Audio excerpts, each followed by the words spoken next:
सबसे पहले आपको बुक लिस्ट के बारे में मैं बताऊंगा। जैसे हिस्ट्री के लिए मैंने 3 एनसीईआरटी पढ़ी थी ओल्ड वाली।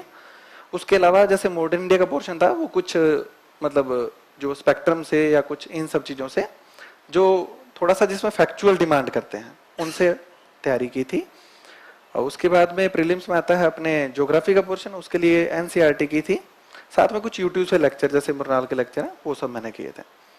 फिर पॉलिटिकल साइंस में मैंने लक्ष्मीकांत पढ़ी थी। और उसके अलावा कुछ टॉपिक्स होते हैं उनके लिए कुछ नोट्स जैसे करंट के हैं तो मैगजीन वगैरह हम पढ़ते हैं, वो सब चीजें कवर करते हैं।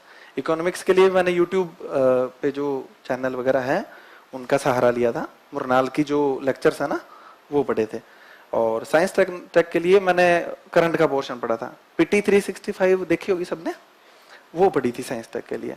बहुत अच्छी आती है, मतलब उसमें से आपको काफी क्वेश्चन मिलते हैं और अगर नहीं मिलते तो इनडायरेक्टली आपको हेल्प करते हैं वो।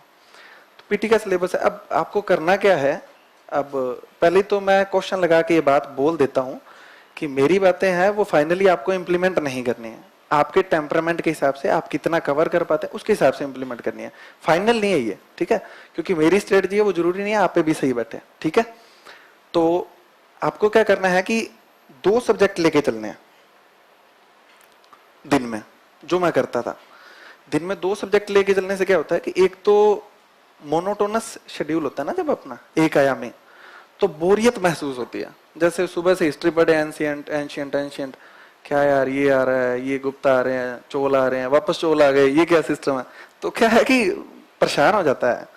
तो एक हिस्ट्री ले लो, उसके अलावा एक पॉलिटिकल साइंस ले लो। तो क्या है कि हिस्ट्री भी पढ़ रहे हैं, पॉलिटिकल साइंस भी पढ़ रहे हैं, तो दोनों में अच्छा लिंकेज बैठ जाता है। उसके अलावा ज्योग्राफी ले लो, तो ज्योग्राफी और हिस्ट्री लेंगे ना तो हिस्ट्री में जैसे कहाँ से अटैक हुए, गोलन दर्रा, खैबर दर्रा, तो हमें क्या आइडिया लगता है कि अच्छा यहाँ पे जगह थी इसलिए वो लोग आ गए।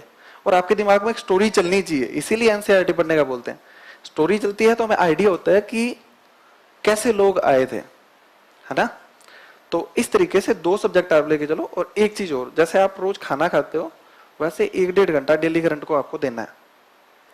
चाहे आप वो न्यूज़पेपर पढ़ें, चाहे फिर ऑनलाइन कोई वेबसाइट खंगालें, या फिर कुछ भी जो आपको लगता है, कुछ मतलब ऑडियो वगैरह कुछ सुनते होंगे या कोई जिस्ट आते होंगे, जैसे एनालिसिस होते हैं ना अखबारों के, तो वो पढ़ सकते हैं, या फिर कोई न्यूज़पेपर भी पढ़ सकते हैं। लेकिन करना क्या है कि 1-1.5 घंटा आपको करंट को देना ही है।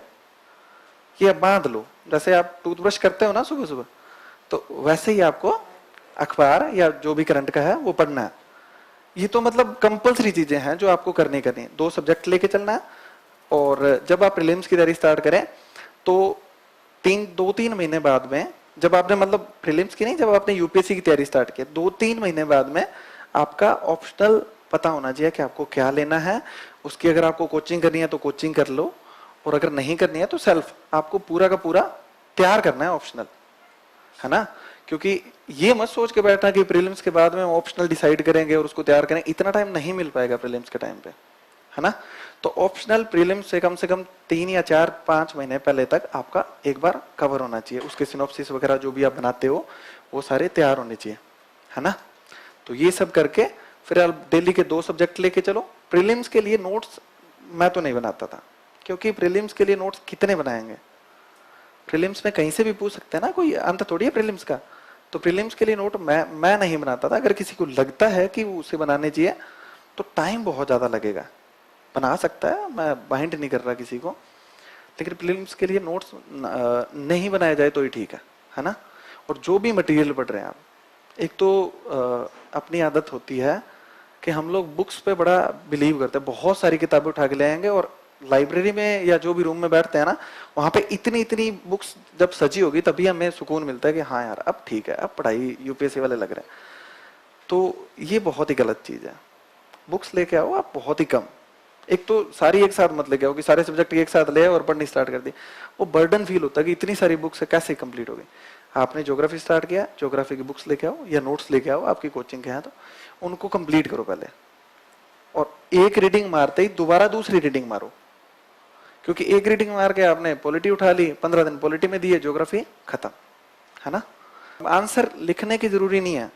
आप क्वेश्चन लिख लोगे ना, तो जब दूसरी रीडिंग या तीसरी रीडिंग करोगे ना, तो उन क्वेश्चन के बिहाफ से आप उस बुक को पढ़ रहे होगे, और आकर आपने 40 क्वेश्चन एक बुक में से बना लिए, तो मुझे नहीं लगता कि मतलब आपकी वो बुक लगभग 60-70% तैयार हो जाएगी।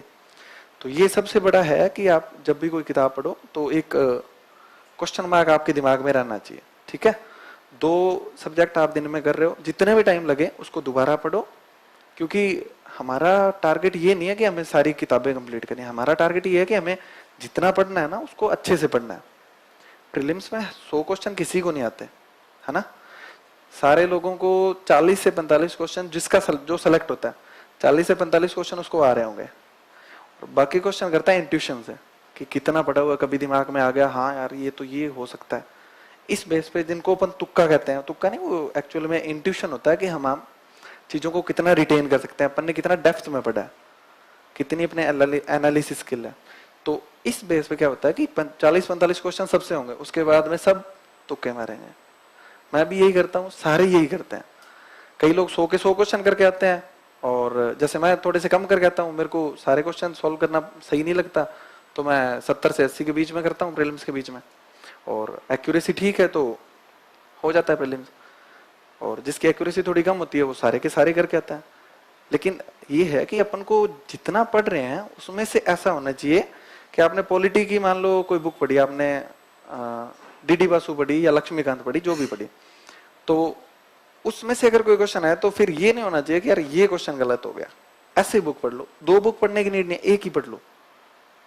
तो इस तरीके से आपको काम करना है, बीच में क्वेश्चन आंसर लिखने हैं और उसी के हिसाब से काम करना है।